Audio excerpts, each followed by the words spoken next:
Hi, I'm Milena, welcome back to my channel and welcome back to my bookish room. It's been a while since I sat here and talked about books. I took a little break from YouTube. I've been in a big reading slump, which apparently goes hand in hand, but I did read a couple of books. Even though I didn't read as many books as usual, I do have 1 or 2 5 stars in here. So I will try and go ahead and give you 1-minute reviews of every book. And if you are feeling adventurous, then put this video on 2x speed and you will get 30-second reviews of the books, depending this is going to work out, because I'm gonna try. First book I want to talk about is a Women's Prize shortlist book called Enter Ghost by Isabella Hammad. Enter Ghost is about the main character, an actress, British-Palestinian actress called Sonia. She visits her sister in Palestine, where she's not been in a long time, and she gets wrapped up in playing Hamlet in Palestine. I gave this book 3 stars, and the thing that I liked about it was the setting and the discussions, the political climate, some flashbacks we got of their childhood, how they identified with being British and Palestinian, all those things. But I think the rest of the book I just didn't really love. I wasn't overly impressed by the writing. I found the main character quite bland and boring. She didn't really have a personality, and the personality that she had was unlikable, and I don't get along with unlikable characters who are whiny.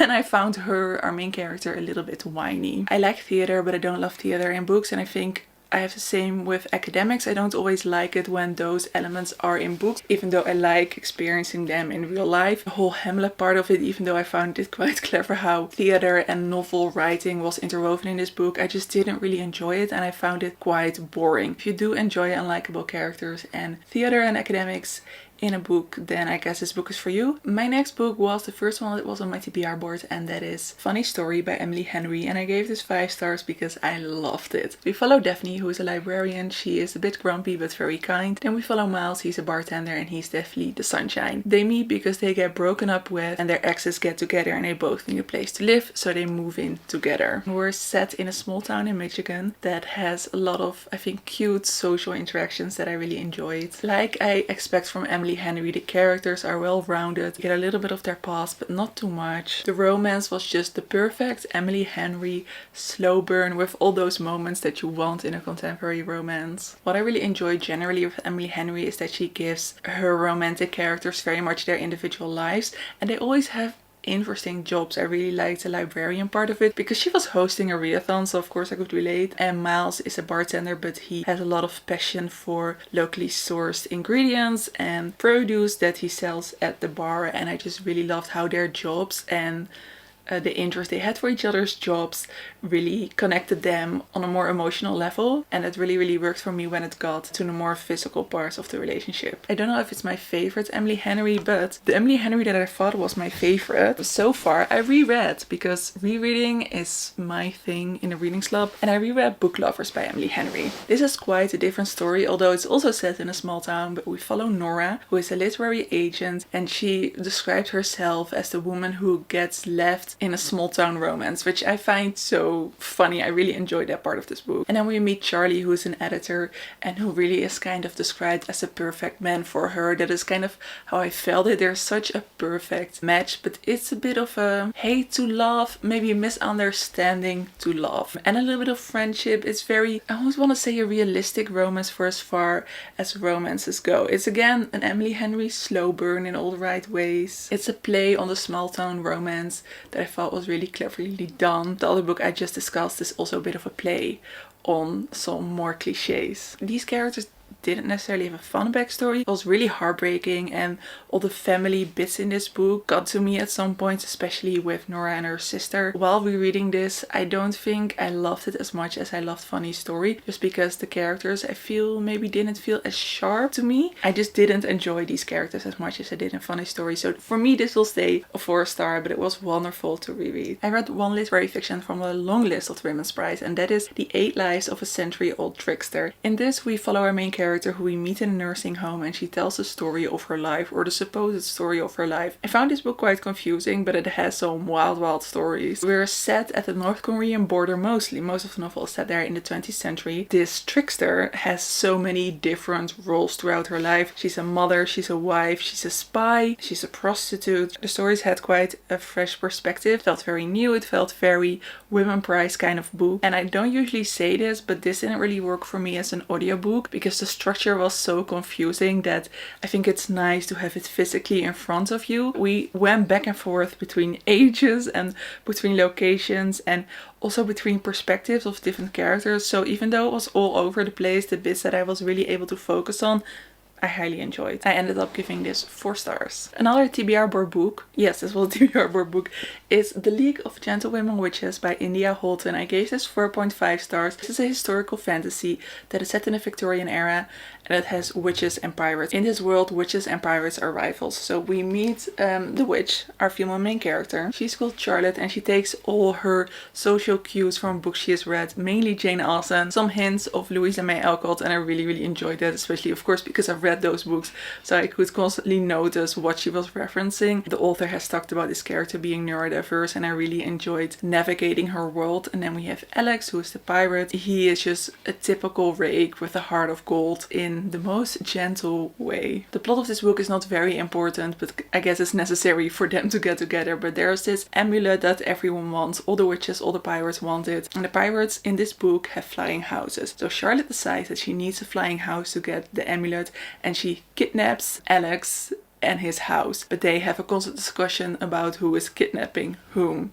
And it's hilarious because they feel both a lot of pride and they start working together to get the amulet because they both want it and they're both kind of stuck in this flying house. This kind of writing, it's very witty. It's not for everyone, but I really enjoy it. The fantasy world is just amazing. It is so well thought through, but not overly complicated. You could make this concept so complicated, but the core of these novels, this is the second book in the series, is just fun and romance and wittiness and quirkiness, and it's just so much fun. If you enjoy a quirky romance, I would highly recommend this series. I read a book from a favorite fantasy author that I didn't really enjoy. I gave Dreams Lie Beneath by Rebecca Rolls 3 stars. This is a YA, which is already dangerous for me because I don't usually love YA. We meet Clementine and her father is a magician. In this world, magicians regulate dreams. Apparently they're really bad in this world, and the whole dream fantasy part was fun in the beginning when it was simple, but then when it built towards a bigger plot, it went over my head and I found it weird and not as well as I'm used to from Rebecca Ross. The writing was very whimsy, very lovely, and I did like it, like on the sentence level, just the structure didn't really work for me. The main character, Clementine, I loved her though. She is maybe a little bit of a typical YA heroine, but I loved her intelligence and I loved her maybe gentle intelligence as well. First non-fiction I read for the Women's Prize is A Flat Place by Noreen Masud. This is a memoir that both explores the author's past in Pakistan with a very controlling father and a complex PTSD that she talks about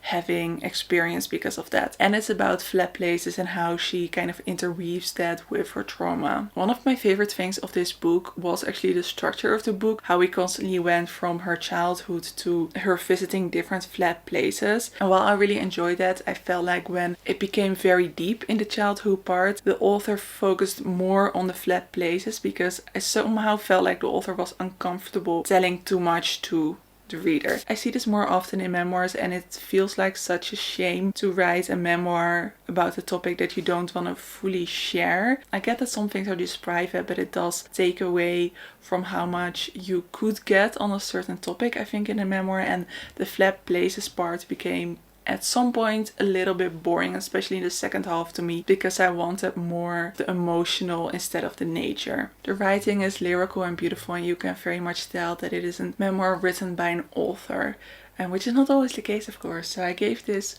4 stars. The other non-fiction Women's Prize book that I read is How to Say Babylon, and I gave this 5 stars. This is a different kind of memoir that really fully goes into the childhood and it kind of feels like reading a novel. It is set in Jamaica and we follow the author throughout her childhood, and her father is a part of the Rastafari movement where women have a very specific role. She doesn't have the kind of freedom that her peers do, and throughout this book we explore the effect that it has on her, but we also just live with her and her family for quite a long time. It's a very slow-paced non-fiction that just keeps on grabbing your attention, and again it's kind of written like a novel, but in the best way possible. One of the other things that I really appreciate about this book is that it's so incredibly nuanced. There are a lot of mistakes made, especially by the parents, but we get the perspective of everyone. There's compassion and love for every single person that was connected to Sinclair's life. While she is honest about the effect that things have on her, she doesn't judge. and I found that really interesting. Every person is a human in this book and no one is villainized in a way that they become inhuman, and I find that really, really admirable when certain horrific things happen. Well, the topic was super interesting. I think what I loved most about this book was the writing, and what ended in a 5-star for me was because I loved the writing, both the pacing, the structure, and on a sentence level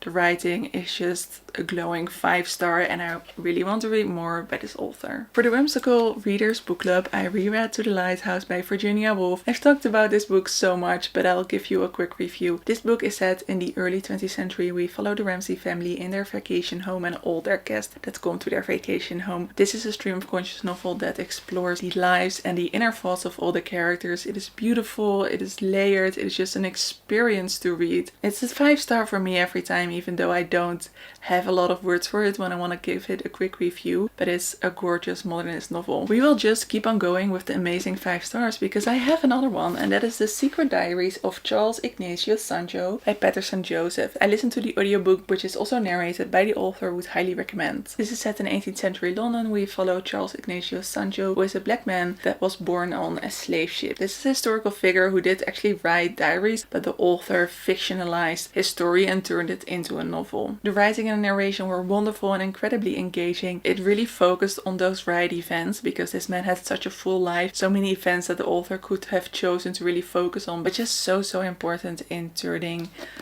diaries or something like diaries into a novel. The characters were written so vividly and they really came to life. Not only Sancho, but the women he grew up with, everyone he encountered, whatever their class was, they really came to life even if they had a really small role in the book. I love the letters that he and his wife wrote to each other. They were so vividly and lively. This is just the creme de la creme of historical fiction. So I hope that was 1 minute per book. I tried. Thank you so much for watching this video. If you have read any of these books and if you want to share your thoughts, you can leave a comment down below. I would love to read it. For now, thank you so much for watching and I hope that you have a lovely day or evening. Doei!